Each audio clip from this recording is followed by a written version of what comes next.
अस्सलाम वालेकुम first year बेटे। Open your biology book page number 124। अपने लास्ट लेक्चर में मैंने आपको कंजुगेटेड मालिक्यूल्स बेटे पढ़ाए थे। हमने कंजुगेटेड मालिक्यूल्स पढ़े थे। मैंने आपको बताया था कि कंजुगेटेड मालिक्यूल्स जब तब बनते हैं जब दो या दो से ज़्यादा मालिक्यूल्स जो डिफरेंट कैटेगरी से बिलोंग करते हैं वो कंबाइन होते हैं। तो हमारे पास क्या बनता है, हमारे पास कंपाउंड्स बनते हैं, नए मालिक्यूल्स बनते हैं, जिनको हम लोग क्या कहते हैं, कंजुगेटेड मालिक्यूल्स कहते हैं। बेटे हमने कंजुगेटेड मालिक्यूल्स की चार डिफरेंट जो टाइप्स थी या चार डिफरेंट इंपॉर्टेंट जो मालिक्यूल्स थे वो पढ़े थे। हमने पढ़े थे ग्लाइकोप्रोटीन्स, नंबर 2 ग्लाइकोलिपिड्स, नंबर 3 हमने क्या पढ़े थे, लिपोप्रोटीन, और उसके बाद हमने क्या पढ़े थे, न्यूक्लियोप्रोटीन। मैंने आपको कहा था कि इन चारों के जो डिफरेंसेस हैं वो अक्सर आपके पेपर में जो है वो आते हैं। बेटे आज के लेक्चर में मैं आपको वो डिफरेंसेस जो है वो नोट करवाऊंगी वन बाय वन। हम सारे के सारे जो हैं वो इन डिफरेंट कंजुगेटेड मालिक्यूल्स में जो जो डिफरेंसेस हैं वो हम लोग जो है वो करते जाएंगे। आप लोग मेरे साथ साथ इसको नोट करते जाएं, उतारते जाएं, ठीक है। सबसे पहले तो आपको कंजुगेटेड मालिक्यूल्स की बेटे समझ आ गई थी, मैंने जो बताई थी। तो आप लोग इसी तरह मेरे साथ साथ जो है इसकी हम लोग हेडिंग दे लेते हैं, ठीक है। और इनके मेन जो फंक्शंस हैं वो भी मैं आपको जो है वो बता देती हूँ।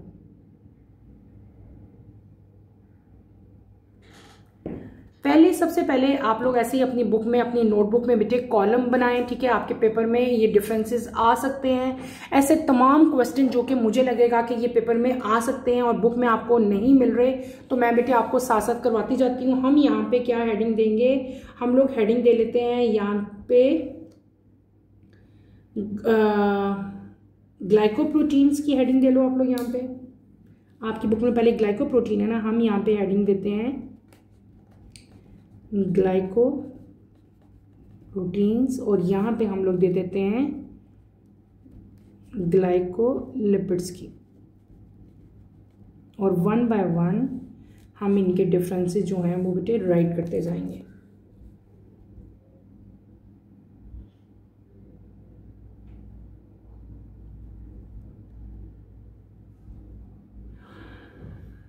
लिख लिया? ऐसे ही आप लोग ऊपर हेडिंग दे लें जैसे मैंने दी है। एक साइड पे आप लोग लिखेंगे ग्लाइकोप्रोटीन और एक साइड पे आप लोग क्या लिखेंगे बेटे, ग्लाइकोलिपिड्स, ठीक है। सबसे पहले हम लोग क्या लिखेंगे, they are formed by, number 1 पे आप लोग लिखोगे ग्लाइकोप्रोटीन्स, ठीक है। दे आर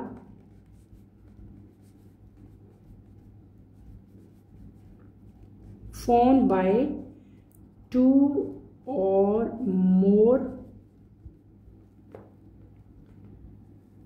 मोर भी हम कह सकते हैं, proteins and a carbohydrate,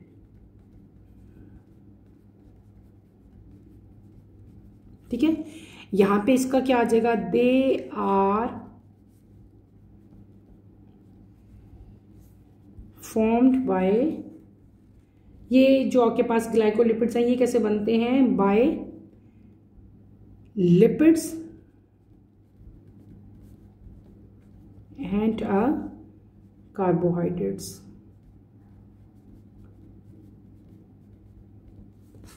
clear? लिख लिया बेटे आप लोगों ने?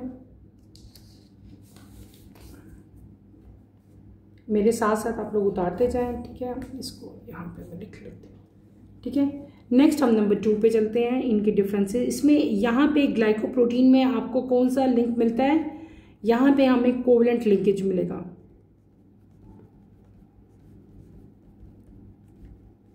पढ़ा था ना हमने कल, यहाँ पे भी आपको कोवलेंट लिंकेज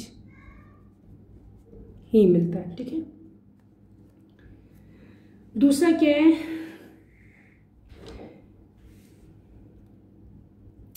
ग्लाइकोप्रोटीन्स जो हैं आपको mainly occurs in cell membrane. जो ग्लाइकोप्रोटीन जो हैं दे मेनली अकर इन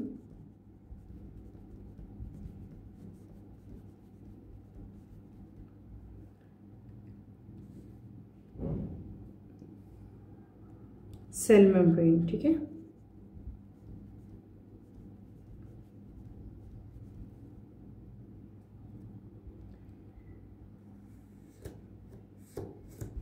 और ये आपको कनेक्टिव टिश्यूज़ में भी मिलती हैं, मेम्ब्रेन में भी है, cell membrane as well as connective tissues.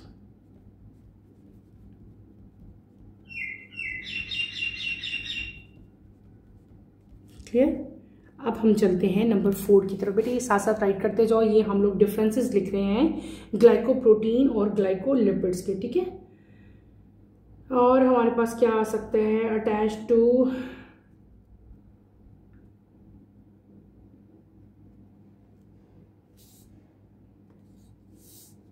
ये तो आप सिंपल लिख सकते हो, they attach to proteins and they attach to lipids, ठीक है। ये भी हम लोग कर लेते हैं।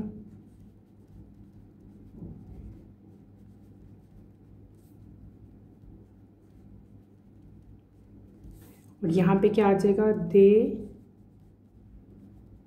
अटैच्ड टू, क्या कह लेते हैं हम लोग, लिपिड्स, ठीक है। और क्या बेटे, इतने तो हमने कल पढ़ा था।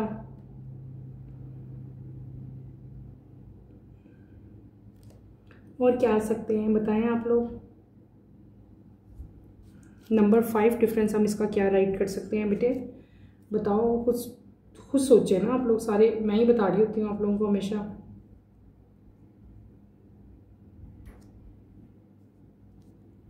ग्लाइकोप्रोटीन जो है they involved in cellular secretions. Book में आपके मेंशन था बेटे सेलुलर सिक्रीशन, और इनका जो है they involve in cell membrane component.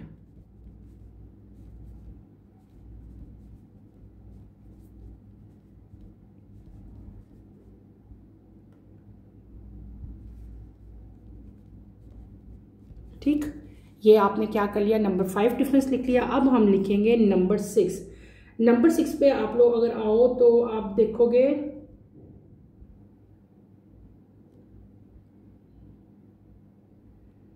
आप ये बता सकते हो,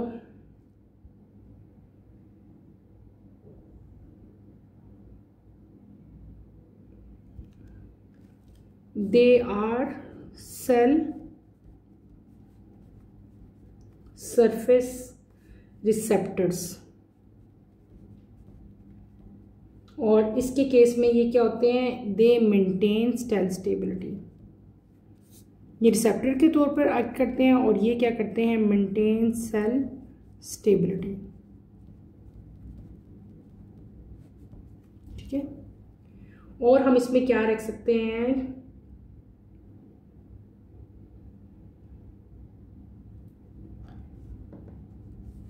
they are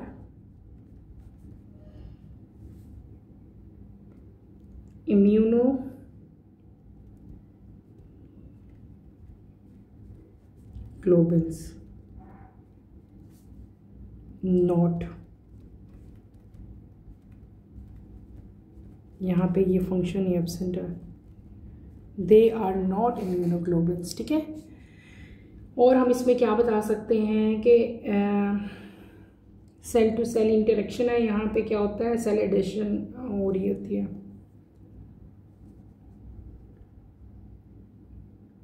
they are cell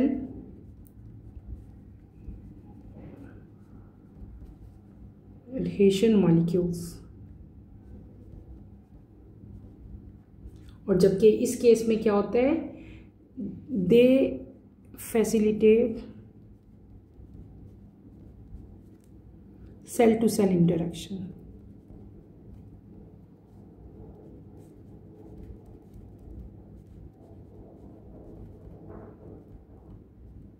clear? ये बेटे क्या हो गए, ये कुछ इम्पोर्टेंट जो है मैंने आपको पॉइंट्स लिखवा दिए किसके, ग्लाइकोलिपिड्स और ग्लाइकोप्रोटीन्स के। सबसे पहला जो मैंने आपको बताया कि दे आर फॉर्म बाय 2 और मोर प्रोटीन्स एंड ए कार्बोहाइड्रेट, और ये किससे फॉर्म होते हैं, लिपिड्स और कार्बोहाइड्रेट से। इनके अंदर भी कोवलेंट लिंकेज है, इनके अंदर भी कोवलेंट लिंकेज है। ये कहाँ होते हैं, मेनली अकर इन मेम्ब्रेन, ये भी मेम्ब्रेन में होते हैं, लेकिन इसके साथ साथ ये कनेक्टिव टिश्यूज में भी आपको देखने में मिलेंगे। They attach to proteins, they attach to lipids, ठीक है। फिर क्या आएगा, they involve in cellular secretion, they cell membrane components होते हैं ये सेल सरफेस रिसेप्टर होते हैं और ये सेल की स्टेबिलिटी को मेंटेन करते हैं। दे आर इम्यूनोग्लोबिन्स, लेकिन ये इम्यूनोग्लोबिन्स नहीं होते, ये सेल एडिशन मॉलिक्यूल्स होते हैं और ये सेल की सेल टू सेल जो बेटे इंटरेक्शंस हैं उसको स्टेबलाइज करते हैं। ये इनके मेन डिफरेंसेस थे। हमने इन दोनों के अंदर बेटे 8 डिफरेंसेस जो हैं वो राइट कर लिए। उसके बाद आपका नेक्स्ट जो है वो आता है, क्या हमारे पास आता है, नेक्स्ट आपके पास आएगा 2 तरह के कंजुगेटेड मॉलिक्यूल्स हमारे पास आएंगे। एक आएंगे लिपोप्रोटीन और एक आपके पास क्या आएंगे बेटे, इसको पहले आप लोग लिख लिया, राइट कर लिया। आगे चलें हम लोग, हमने क्या लिख लिया, ग्लाइकोलिपिड्स और ग्लाइकोप्रोटीन्स, ठीक है। अब मैं आपको अगले करवाने लगी हूँ। अगले क्या हमारे पास हैं, 2 हैं हमारे पास। फिर हम उसी तरह मार्जिन लाइन लगा लेते हैं बेटे और इन दोनों के हम लोग नाम लिख लेते हैं।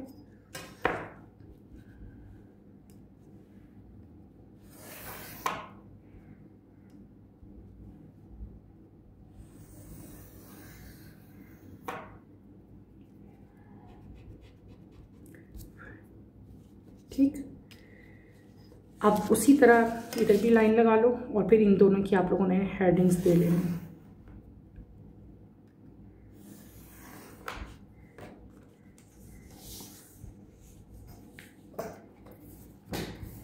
बेटे नेक्स्ट कंजुगेटेड मॉलिक्यूल जो मैंने आप लोगों को लास्ट लेक्चर में पढ़ाए थे वो कौन से थे, वो हमारे पास थे लिपोप्रोटीन्स। यहाँ पे आप लोग हेडिंग दे दें लिपोप्रोटीन्स, LIPOPROTEINS, लिपोप्रोटीन्स। और दूसरे कौन से थे, न्यूक्लियोप्रोटीन्स, NUCLEO, न्यूक्लियो।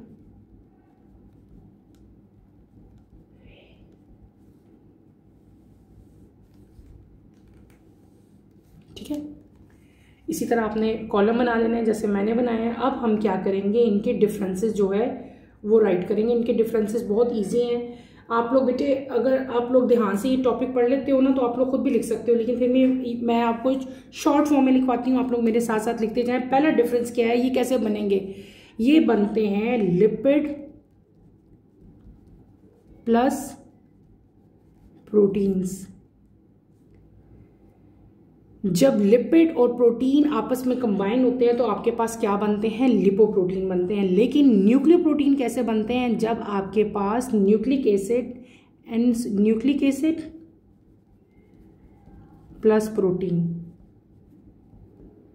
ठीक है, कंबाइन होंगे तो आपके पास क्या बनेंगे, न्यूक्लियोप्रोटीन बनेंगे। नंबर 2 पे क्या आता है कि यहाँ पे बेटे कौन सा इंटरेक्शन था, यहाँ पे हमने जब पढ़ा था तो यहाँ पे हमने देखा था कि दे आर फॉर्म बाय, पूरा लिख लो, they are form by, book पे भी था, कल मैंने आपको पढ़ाया था, फॉर्म बाय हाइड्रोफोबिक इंटरेक्शन, ऐसे था।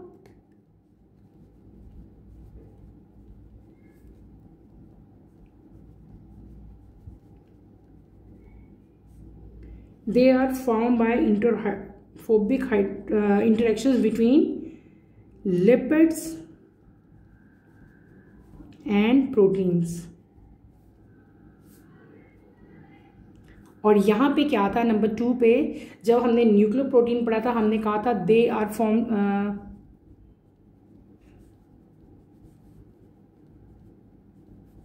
फॉर्म्ड बाय बेटे आयनिक बॉन्ड था। यहाँ पे क्या बन रहा था, यहाँ पे हमारे पास आयनिक बॉन्ड बन रहे थे, वहाँ पे आयनिक बॉन्ड्स, ठीक है, बिटवीन DNA एंड प्रोटीन्स। ये नंबर 2 डिफरेंस आ गया। सेकंड डिफरेंस में क्या बता दिया मैंने कि यहाँ पे कोई बॉन्ड नहीं बनता, ना यहाँ पे कोवलेंट बॉन्ड बनता है, ना यहाँ पे आयनिक बॉन्ड बनता है, बल्कि यहाँ पे क्या बन रहा था, आपके पास यहाँ पे इंटरेक्शंस हो रहे थे कौन से, हाइड्रोफोबिक, और यहाँ पे कौन से बॉन्ड बन रहे थे जिनसे ये दोनों कंबाइन होते हैं, दैट इज नोन एज बेटे आयनिक बॉन्ड। फिर हमने क्या पढ़ा था कि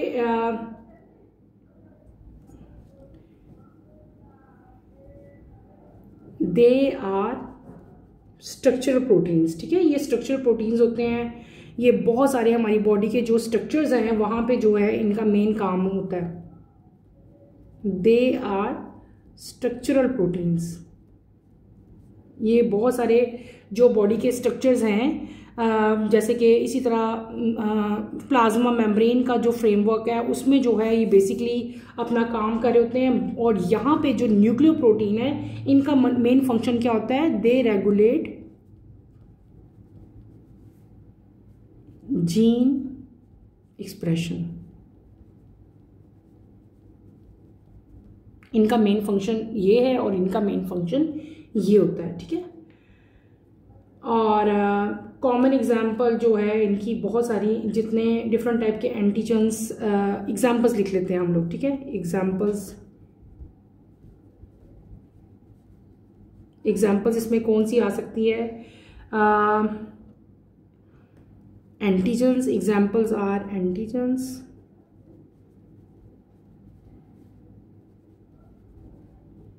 एडहेसेंस, ठीक है, डिफरेंट ETCT, कुछ भी हो सकती हैं, बहुत सारे स्ट्रक्चर्स भी हैं। और यहाँ पे हमारे पास कॉमन एग्जांपल हमने इसकी पढ़ी भी थी, वो कौन सी थी आपकी, ये कौन क्या बनाते हैं, न्यूक्लियोसोम्स,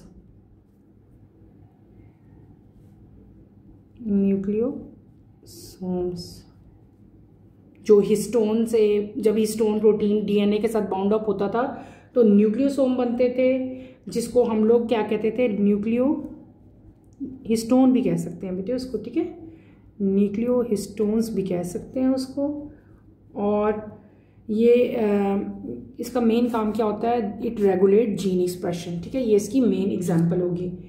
फिर हमने और क्या चीज़ पढ़ सकते हैं हम इसके बारे में, और कौन से डिफरेंसेस बेटे आप लोग लिख सकते हो, हम लोग लिख सकते हैं कि जो लिपोप्रोटीन है, ये कम्प्लेक्सेस हैं वो तो हमने बता दिया, ठीक है, इन्वॉल्व इन लिपिड ट्रांसपोर्टेशन, ठीक है, ये लिपिड ट्रांसपोर्टेशन में भी काम करते हैं,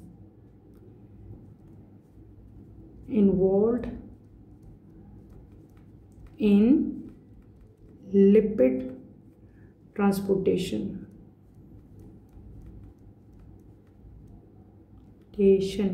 कॉमन एग्जांपल मैंने भी इसको बताई थी कि हमारे ब्लड में जो लिपिड ब्लड में ट्रांसपोर्ट होता है ना, वो as a low density lipoprotein transport हो रहा था, ये हमने कल पढ़ा भी था, ठीक है।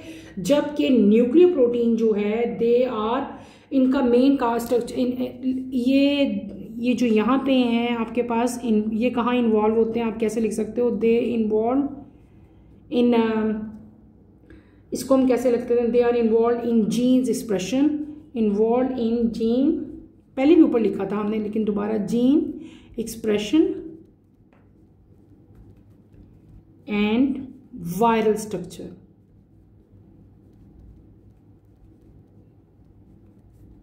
क्लियर। ये इसका मेन, इसका फंक्शन था जो हमने बताया किसका, लिपोप्रोटीन का जो क्या काम है और जो इसका काम क्या है, ठीक है। और इसके अलावा और एक यहाँ पे एक बेसिक फीचर्स भी आपके पास आता है, देखने को मिलेगा आपको, क्या हम लिख सकते हैं बेटे, खुद से भी कुछ सोचा करो ना आप लोग भी,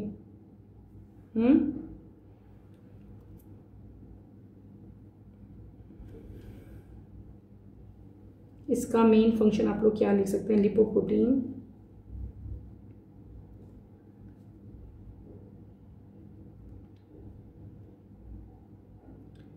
और इसका कोई ख़ास फंक्शन है नहीं बेटे, इतने ही बहुत हैं 5 डिफरेंसेस इसके, ठीक है, ये आप लोग राइट कर लें। और जो है लिपोप्रोटीन का एक और फंक्शन भी है बेटे, लिपिड्स, कोलेस्ट्रॉल, ट्राइग्लिसराइड जो है वो सारे यहीं पे आएंगे। यहाँ पे आपके पास एक और डिफरेंस मैं आपको राइट करवा देती हूँ। यहाँ पे आप लिपोप्रोटीन में क्या राइट कर सकते हैं बेटे, कोलेस्ट्रॉल,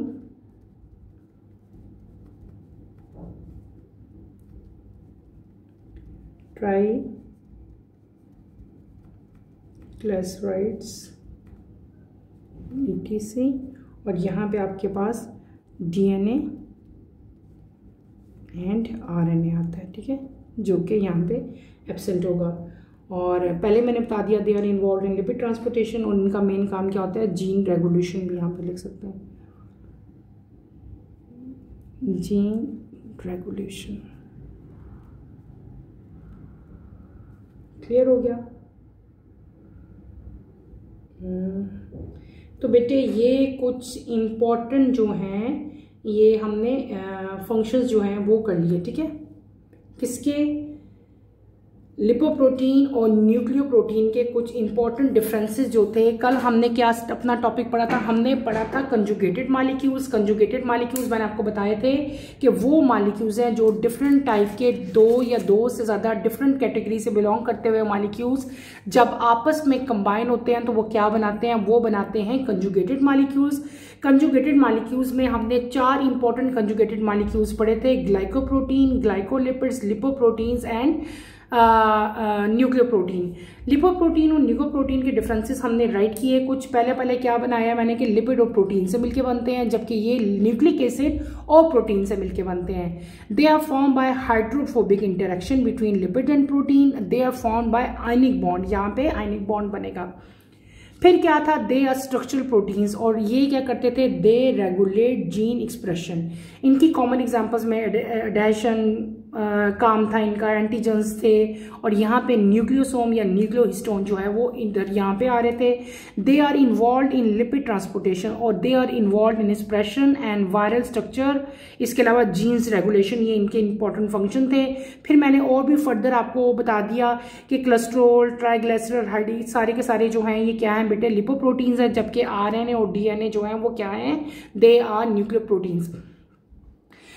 हमारा जो टॉपिक था डेट इज कंजुगेटेड मॉलिक्यूल्स, वो बेटे हमने कंप्लीट कर लिया। मैंने आपको कहा कि इसमें जो है डिफरेंसेस भी आ सकते हैं। मैंने आपको दोनों जो 4 इंपॉर्टेंट मॉलिक्यूल्स थे, ग्लाइकोप्रोटीन और ग्लाइकोलिपिड्स, ठीक है, और उसके बाद जो हमारे पास लिपोप्रोटीन और जो न्यूक्लियोप्रोटीन जो आते हैं उनके भी डिफरेंसेस मैंने आपको राइट करवा दिए बेटे। इसके साथ ही जो है हमारा ये चैप्टर भी जो है वो कंप्लीट हो गया, ठीक है। दैट इज बायोमॉलिक्यूल्स चैप्टर हमने कंप्लीट कर लिया। चैप्टर 4 बहुत इंपॉर्टेंट चैप्टर था और काफ़ी दिन भी लगे इसको मुझे कंप्लीट करने में। मैंने बहुत डिटेल से आपको पढ़ाया। इस चैप्टर में हमने मेजर मॉलिक्यूल जो थे, ऑर्गेनिक मॉलिक्यूल जो लिविंग ऑर्गेनिज्म में पाए जाते हैं, वो पढ़े। हमने सबसे पहले पढ़ा था कार्बोहाइड्रेट्स। कार्बोहाइड्रेट्स की डिफरेंट कैटेगरीज थी हमने पढ़ी। कौन कौन सी पढ़ी थी बेटे, हमने पढ़ा था वहाँ पे मोनोसेकेराइड, डाइसेकेराइड एंड पॉलीसेकेराइड। एक दफ़ा दोबारा सारा चैप्टर में आपको सारे चैप्टर के जो मेन हमारे जो पॉइंट्स थे, जो मेन टॉपिक्स हमने इस पूरे चैप्टर में पढ़े, वो मैं आपको एक दफ़ा रिकॉल करवा देती हूँ। हमने क्या पढ़ा, हमने पढ़े थे, मैंने आपको बताया था कि हमने टाइप्स ऑफ बॉन्ड पढ़े थे जो कि लिविंग ऑर्गेनिज्म है, ठीक है। उसके बाद हमने बॉन्ड्स के बाद हमने पढ़ा था वाटर की बेटे प्रॉपर्टीज़ पढ़ी थी कि वाटर क्या चीज़ है। उसके बाद हमने 2 तरह की इंटरेक्शन मैंने आपको पढ़ाए, हाइड्रोजन बॉन्डिंग पढ़ाई, हाइड्रोफोबिक, हाइड्रोफिलिक हमने पढ़ा, और उस हीट के वाटर से रिलेटेड जितनी भी प्रॉपर्टीज़ थी ना वाटर की, वो सारी हमने इस चैप्टर में पढ़ी। उसके बाद जो मेन टॉपिक था इस चैप्टर का, डेट इज़ बायोमॉलिक्यूल्स, जो मेजर मैक्रो मॉलिक्यूल्स थे जो लिविंग ऑर्गेनिज्म में पाए जाते थे, वो हमने स्टडी किए। सबसे ज़्यादा मेजर जो मॉलिक्यूल था वो कौन सा था, हमने सबसे पहले नंबर 1 पे जो स्टार्ट किया था, डेट इज़ कार्बोहाइड्रेट्स। कार्बोहाइड्रेट्स मैंने बताए थे कि नेचुरली अकिंग जो है ऑर्गेनिक कंपाउंड्स हैं। उसकी क्लासिफिकेशन हमने की मोनोसेकेराइड, डाइसेकेराइड एंड पॉलीसेकेराइड। वहाँ पे मैंने आपको बड़े डिफरेंट स्ट्रक्चर जो है हमने ग्लैक्टोज, सुक्रोज, माल्टोज, ये सारे स्ट्रक्चर जो है ड्रॉ किए थे, आपको मैंने एक्सप्लेन किए। ऐसे ही था ना बेटे, हमने सारा बताया था कि जब 2 मोनो मिलेंगे तो डाई बनेगा, जब बहुत सारे मोनो मिलेंगे तो क्या बनेंगे, पोली बनेंगे। और पॉली में फिर हमने अमाइलोज, अमाइलोपेक्टिन, ग्लाइकोजन, सेलुलोज, ये तमाम की तमाम जो है मैंने आपको स्ट्रक्चर ड्रॉ करके अच्छी तरह से एक्सप्लेन किए थे। उसके बाद कार्बोहाइड्रेट के बाद हम अपने नेक्स्ट टॉपिक की तरफ चले थे, डेट इज प्रोटीन्स, ठीक है।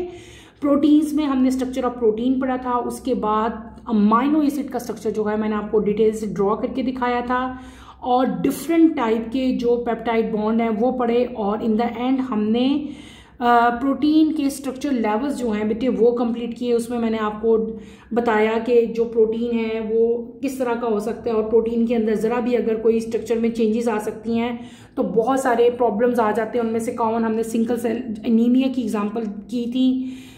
प्रोटीन का primary structure, secondary structure, tertiary structure, और उसके बाद हमने क्लासिफिकेशन प्रोटीन की। In the end of protein हमने डिफरेंसेस पढ़े थे बेटे फाइब्रस प्रोटीन के और ग्लोबुलर प्रोटीन के। Role of protein in life भी हमने स्टडी किया। प्रोटीन्स के बाद हम नेक्स्ट बायोमॉलिक्यूल्स पे आए थे, डेट इज लिपिड्स। ठीक है, लिपिड्स में हमने एसाइल ग्लाइसरोल्स पढ़े थे बेटे, और उसमें मैंने आपको सैचुरेटेड और अनसैचुरेटेड फैट्स के डिफरेंसेस भी आपको नोट करवाए थे। अगर आपको याद हो तो बेटे हमने वो भी नोट किए थे। इसी तरह कॉलम बना के मैंने आपको लिखवाए थे और कहा था कि ये पेपर में आ सकते हैं, आप लोग उतार लें। फॉस्फोलिपिड, वैक्सेस, ठीक है, स्टीरॉइड्स, ये सारे के सारे जो लिपिड्स थे ये हमने डिटेल से बेटे स्टडी किए थे। और इन द एंड हम किस टॉपिक की तरफ आए थे? न्यूक्लिक एसिड की तरफ। न्यूक्लिक एसिड भी मैंने कोशिश की कि आपको अच्छी तरह से स्टडी करवाऊं। हमने क्या कहा था कि न्यूक्लिक एसिड जो है वो कैसे बनता है? जब बहुत सारे न्यूक्लियोटाइड आपस में मिलते हैं तो क्या बनता है? न्यूक्लिक एसिड बनता है। न्यूक्लियोटाइड कैसे मिलते हैं? जब न्यूक्लियोसाइड और फॉस्फोरिक एसिड आपस में मिलते थे तो क्या बनता था? न्यूक्लियोटाइड। अब फिर उसके बाद मैंने आपको बताया था कि न्यूक्लियोसाइड क्या होते हैं। न्यूक्लियोसाइड क्या होते थे? जब नाइट्रोजीनियस बेस और पेंटोज शुगर आपस में मिलते थे तो क्या बनता था? न्यूक्लियोटाइड बनता था। बेटे हमने वन बाय वन हम इसको लेके चले। हमने पेंटोज शुगर का स्ट्रक्चर देखा, नाइट्रोजीनियस बेसिस का स्ट्रक्चर मैंने आपको ड्रॉ करके दिखाया, फॉस्फोरिक एसिड बताया, पूरा का पूरा जो बैकबोन थी स्ट्रक्चर की सारी मैंने आपको वो ड्रॉ करके बेटे दिखाई थी। इन द एंड हमने क्या किया था? हम अपने most important topic date is DNA और आरएनए जो है बेटे वो मैंने आपको दो लेक्चर्स में कंप्लीट करवाए। डिफरेंट तरीकों से कंप्लीट करवाने की कोशिश की। मैंने आपको आरएनए की डायग्राम ड्रॉ करके दिखाई, मैंने आपको डीएनए का स्ट्रक्चर पूरा ड्रॉ करके अच्छी तरह से एक्सप्लेन करने की कोशिश की। इन द एंड मैंने न्यूक्लियोटाइड जो हैं वो भी ड्रॉ करके बेटे आपको दिखा दी थी कि न्यूक्लियोटाइड का स्ट्रक्चर कैसा है, और मैंने आपको बेटे इनके डिफरेंसेस भी जो है वो भी नोट करवाए थे डीएनए और आरएनए के, अगर आप लोगों को याद हो तो। ठीक है, जो बच्चे नए आए हैं उनको भी मैं बता दूं कि मैंने डीएनए और आरएनए के डिफरेंसेस भी आप लोगों को राइट करवाए थे। अप्रोक्सीमेटली हम लोगों ने 15 जो डिफरेंसेस हैं वो कर लिए थे। मैंने आपको सारे करवाए थे। डिफरेंसेस के साथ साथ जो आरएनए और डीएनए में सिमिलैरिटीज थी बेटे वो भी हमने की थी। ठीक है, उसके बाद डीएनए और आरएनए के बाद हमने अपना जो नेक्स्ट हमारा टॉपिक था डेट इज आपका सेंट्रल डोगमा आया था। ठीक है, सेंट्रल डोगमा भी मैंने आपको अच्छी तरह से डिटेल से स्टडी करवाया। सेंट्रल डोगमा के बाद हमने कंजुगेटेड मॉलिक्यूल्स जो है लास्ट लेक्चर में पढ़े। कंजुगेटेड मॉलिक्यूल्स में 4 इंपॉर्टेंट मॉलिक्यूल्स हमने स्टडी किए थे, और आज के लेक्चर में उन चारों मॉलिक्यूल्स के डिफरेंसेस भी बेटे मैंने आपको राइट करवाए हैं। ठीक है, आप लोग ये सारे डिफरेंसेस जो हैं इस चैप्टर में काफ़ी सारे डिफरेंसेस हमने किए हैं, ये तमाम के तमाम डिफरेंसेस आप लोगों ने अपने अपने रजिस्टर में नोट कर लेने हैं। ये आपके पेपर्स में आ सकते हैं और आपने इनको मिस नहीं करना, लाजमी इनको याद करना है। चैप्टर हमारा कंप्लीट हो गया है। इंशाल्लाह कमिंग लेक्चर में हम नेक्स्ट चैप्टर जो है उसको स्टार्ट करेंगे। कमिंग लेक्चर की नोटिफिकेशन के लिए बेटर आप चैनल को शेयर करें, लाइक करें और सब्सक्राइब करें। और इस चैप्टर में अगर कोई भी प्रॉब्लम फील होती है तो feel free to ask any question. इंशाल्लाह I will try my level best कि आपके तमाम के तमाम आंसर्स का जो है मैं रिप्लाई कर सकूं। अगले टॉपिक तक के लिए इजाज़त दें। इंशाल्लाह नेक्स्ट लेक्चर में दोबारा मुलाकात होती है। टिल देन अल्लाह हाफिज़। फर्स्ट ईयर टेक केयर बेटे, अपना बहुत सारा ख्याल रखिएगा।